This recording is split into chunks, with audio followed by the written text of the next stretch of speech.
Hey everybody, it's Bruno. If you want to be our next guest on AndB, click on the Be My Next Guest link below. Hope you enjoy this episode, and I'm looking forward to hearing from you. That's right. What's up, yo, sucker? What's up, yo, sucker? Again, that's another thing. We've been running it on a volunteer basis, but now we are on the point where we need to move from being a volunteer actually to organized organization with the staff and budget. So right now, you're the only one, or do you have paid help right now? We are two part-time staff, and here in Northeast we have another one who just works 10 hours a week. Wow, that's a lot of work for. And yes, so very otherwise, yes, our work, my work sometimes is 16 hours a day.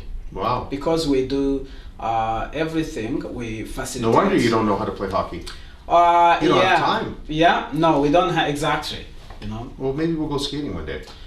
You know what? That's you don't want me as your skating coach. You know, you will have to have a good reason to put us on the ice. The reason is. But in Rwanda, do they have curling? No. Yeah, neither does Italy. Curling in Italy is bocce, you know, bocce ball? Yes. On ice. Yeah, that's okay. what it is. So, no, someone was telling me. You know I'm joking, right? Yeah, I do. Jean Because Claude. you know you had an Olympic in Sochi I don't even know if Italy has a curling team. Have you ever curled? No, but you don't strike me as guys a were in curler. Olympics a few years ago. You host the Olympics. So I'm Canadian. I'm you from have- Canada, but Yeah. but I like to Yeah, joke around about it. Italy hosted the Olympics, so Mm-hmm. for sure they might have the team. Mm-hmm. Maybe you don't know. So maybe we do curling without boundaries. Maybe What do you we think? can do that. Yeah, yeah. Team Rwanda. Yes. So, you know, Jean-Claude, we joke around about this, but this is really interesting for me. I know you're really, really, really passionate about your cause and also about soccer and everything like that. But this is living proof of what sport actually does. Is that we can joke around, there's a reason to talk about, and I know that especially when the filming is going on here, it's political, you know, up and down and sideways, and you know, we just had several elections, and you know, never enough money, never enough jobs, never enough. But there's always time for a little bit of a, you know, activity or sport, and I think that's where we have a common language. I came into this office, and we were about half hour late for this interview because he walked in, and I don't know how many people recognized him from the soccer pitch, right? Yes. And so I never like to interrupt, but soccer common language, hugs and high fives, and you know that kind of stuff. So Yes. if at the end of this, the only thing that the children have are sporting experience, let's say, would that be enough? You know, there is so many research that were done. The kids who participate in the sport, they are less likely to join organized crimes. It's well studied. The kids who participate in sport, less likely to, they are basically resilient when it's come to mental illness. The kids who participate in sport, they do well in school.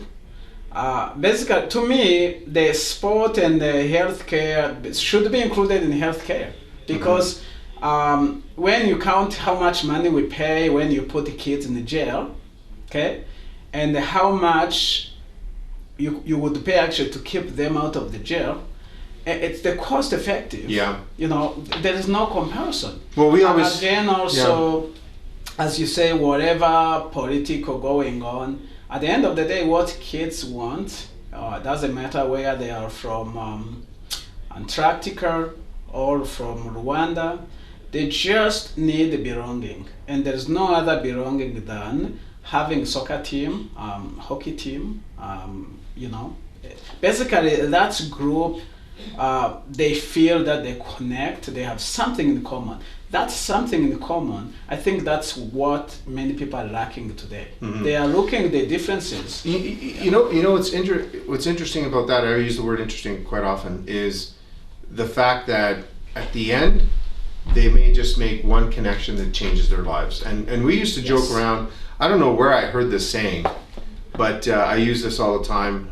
It's when you're bringing up kids, it's either you pay for sports or courts.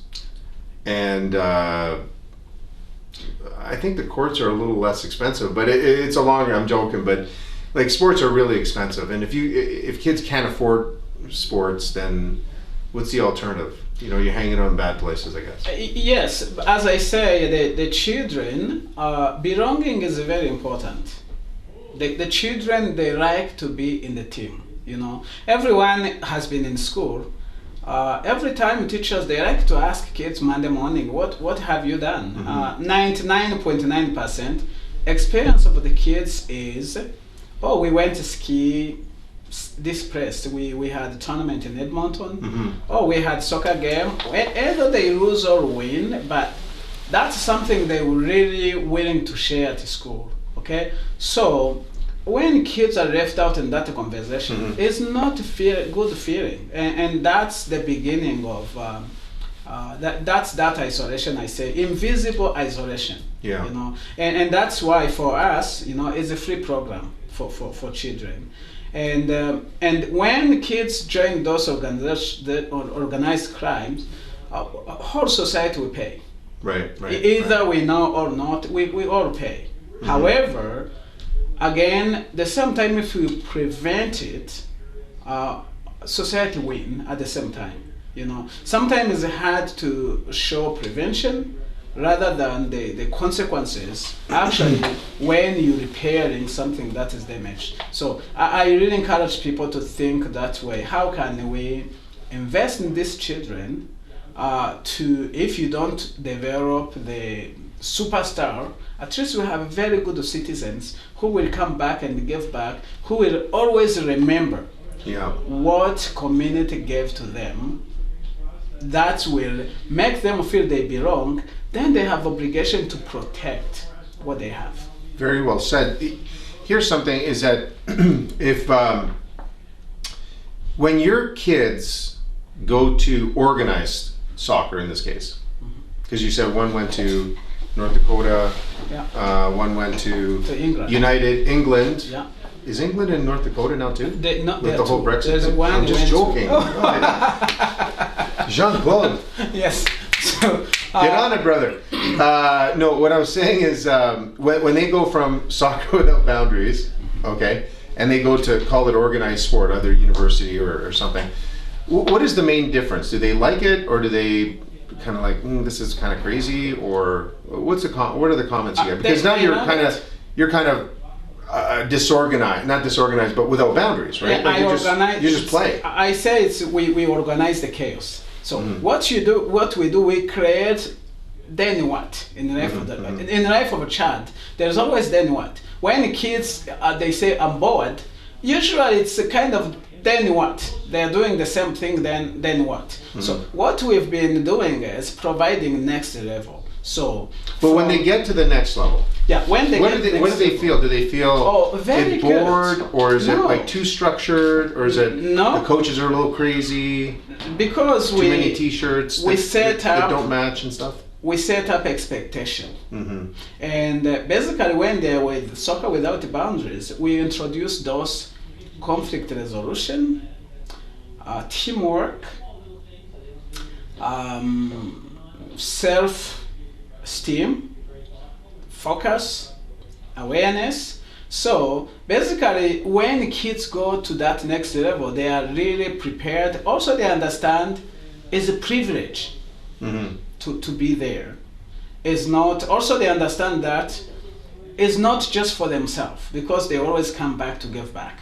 They come to coach. Good. They come to talk to our kids. So that's something they're looking forward really to give back.